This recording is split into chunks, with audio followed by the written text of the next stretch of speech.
اللہ کا طالب ہوتا ہے نا، اللہ کو طلب کرنے والا۔ تو یہ بات ایسی نہیں ہے کہ کوئی مبالغہ ہے۔ اللہ پاک ضرور ملتا ہے اس بندے کو جو اللہ کی طلب کرتا ہے۔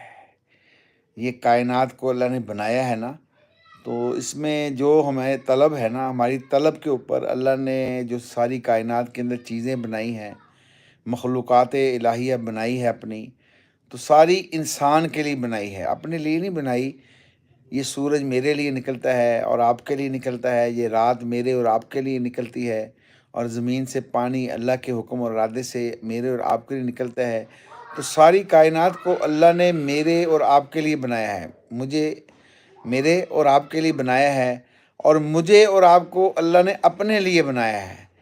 جس دن یہ بات ہماری سمجھ میں آ جائے گی کہ وہ اللہ ہم سے محبت کرتا ہے، پیار کرتا ہے، رحمت کرتا ہے، وہ اس کو یاد ہم کرتے ہیں تو وہ ہمیں یاد کرتا ہے، تو جب یہ بات ہماری سمجھ میں آئے گی، یہ دنیا میں آنے کا مقصد کیا ہے، جانے کا مقصد کیا ہے، جس کو اللہ قرآن میں کھول کھول کر بیان کر رہا، افحسبتم انما خلقناکم عبثا، کیا تم نے یوں سمجھ لیا کہ تمہیں ہم نے بیکار پیدا کیا ہے، کھیلنے کودنے کے لیے پیدا کیا ہے؟ ہم نے تمہیں اس لیے پیدا کیا ہے، وما خلقت الجن والانس الا لیعبدون۔ تو جو جس کام کے لیے بنائی جاتی ہے اس مقصد پہ نہ ہو تو وہ ظلم کہلاتی ہے۔